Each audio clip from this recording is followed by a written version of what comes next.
Hello and welcome. This is Jensen with Soft Edges, and this is your reading for Aquarius season 2026. This year, Aquarius runs from January 19th till February 18th. In this time, so much is happening. You might notice that the setup is different today, and this is what the guides asked for. I set it all up, and I was sat and was getting ready to record, and now we're going to talk about the energy. I'll do the astrology of each week in the week ahead readings. This is just overall collective energy. So anyways, new, different setup. And before I hit record, I happen to notice cultivating a still life, see differently.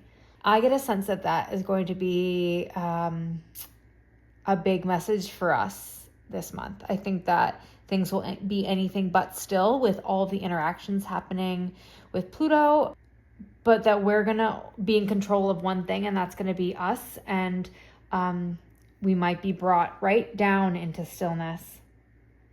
And what can we do at that time? So the overall energy of the month, we got silent tethers, which again feels so appropriate for just the messages coming around here around seeing differently and cultivated, and what have you cultivated. Sorry, there's so much moving through right now. I'm trying to get grounded, and maybe that's what will be the message here is if anything else, keep coming back to stillness and groundedness. Silent tethers as the energy of the month is just, I think, thinking about the ways that we're all connected. How Aquarian, the ways that this little thread is what we're connected to, what the birds are connected to, what the song of the universe is connected to. There's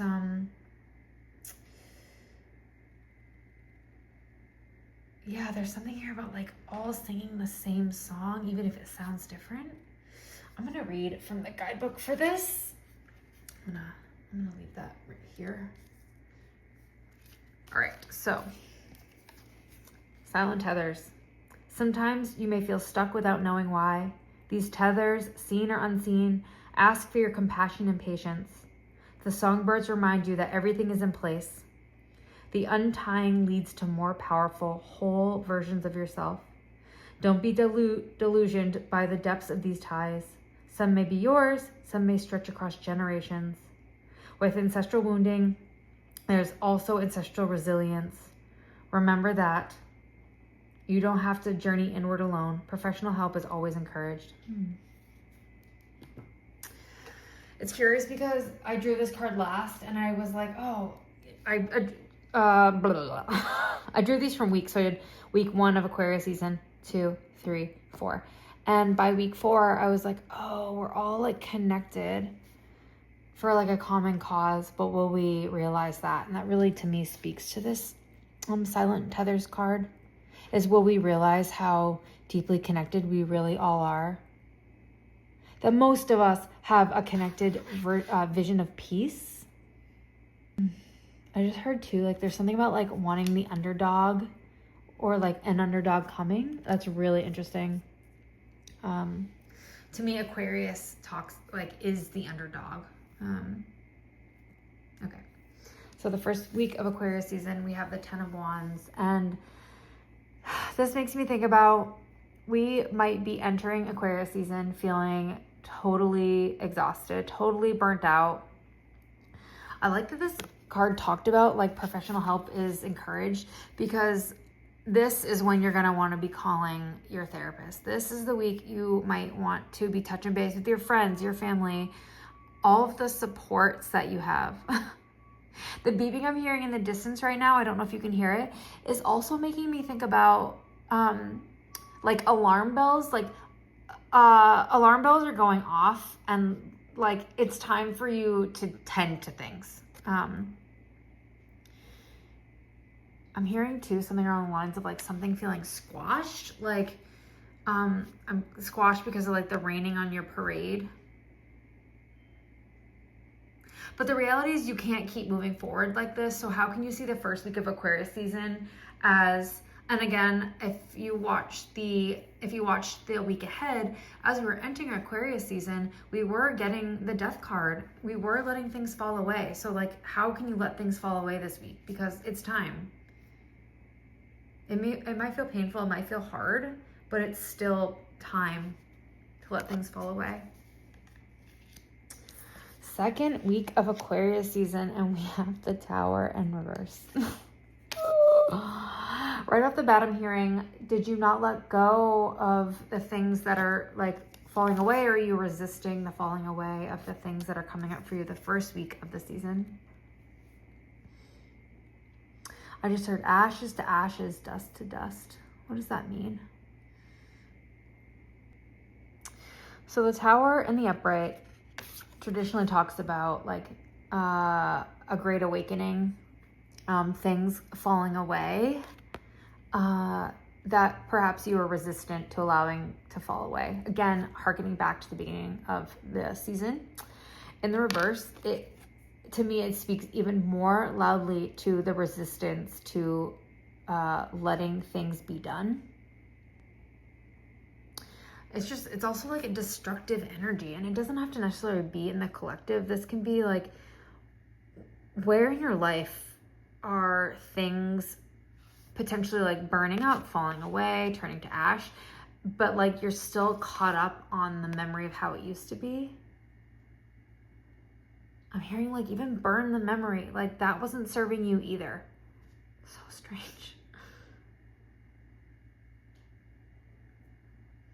I'm hearing right now too something around like idealizing garbage, like whatever you've been imagining or idealizing in your life, not imagining, because I think we can have our dream lives, but whatever you've been idealizing,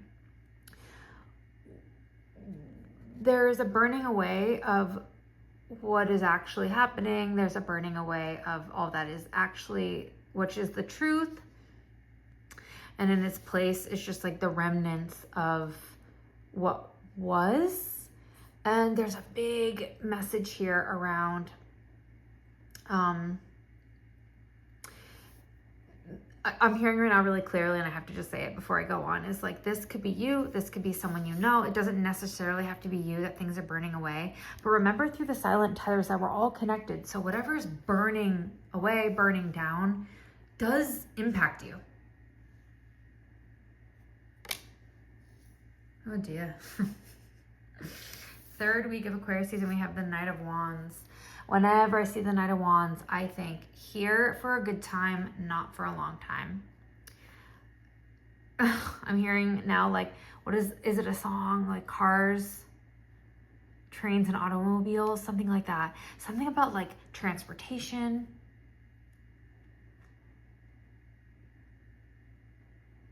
I'm hearing for the sake of freedom, like whatever is, I wonder if like whatever's happening in the first couple weeks that feels a little bit like tumultuous, I can't say that word, but we realize later in Aquarius season, so probably like the beginning of February, we realize it's for the sake of freedom.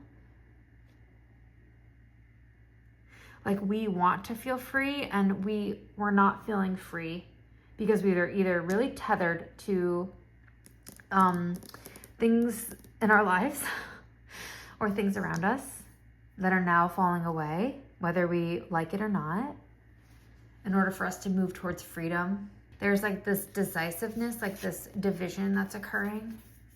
Like something happening, heading one way, something happening, heading another way, both in at different speeds. And in comes this horse. I wonder what this is, this knight, who again isn't here for a long time, but is here to potentially like unite two different sides of something. It's really interesting. And it's usually a person. I like to think about the Knight of Wands as like a person coming in to act in that way. I wonder if that person was successful, because in comes the last week of Aquarius season, and we have the Six of Wands in the reverse. So in the upright, Six of Wands is the success card. In the reverse, like I said before, there's something here around, oh, and especially if we're tying in these like two sides, is how can we remember that we're all part of the same team. Like, we really do all want the same things, even though it might not look or sound the same. We all want freedom. There's something here too about like someone's loss is actually all of our loss. Someone's win is all of our win. I'm hearing too about like, why are you cheering when someone has fallen? What a strange reading. I feel like the readings lately have been like so bizarre. Let me see if I can wrap this up in a 1-minute recap. First week of Aquarius season, we have the 10 of Wands, and this talks about like exhaustion, burnout, rain on a parade. It is time to let go of the things that aren't serving us anymore, or we just like don't have the time, space, energy to tend to anymore.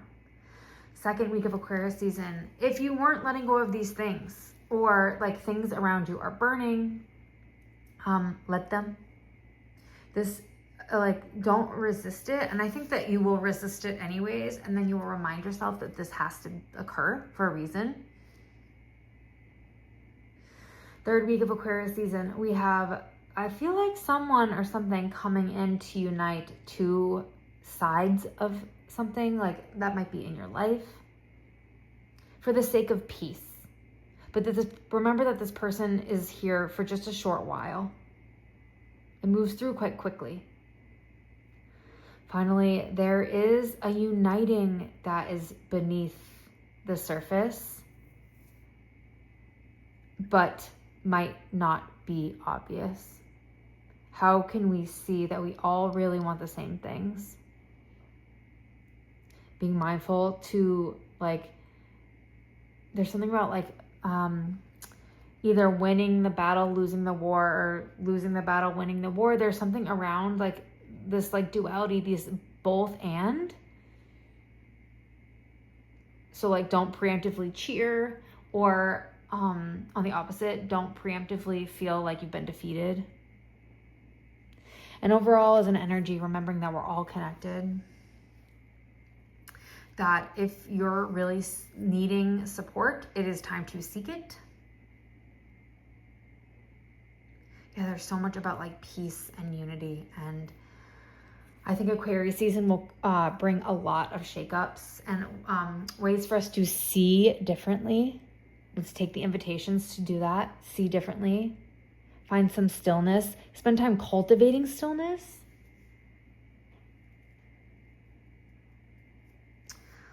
We're going to be riding through this Aquarius season, and there's so much happening in the sky during this time, and I feel like this is everywhere. We're having unprecedented times with unprecedented astrology. Come back every week for the week ahead tarot reading, where I'll talk a little bit more about the astrology and get more in depth on the energy, and we can see how this all plays out this Aquarius season. Thanks so much for being here. I will see you on the other side.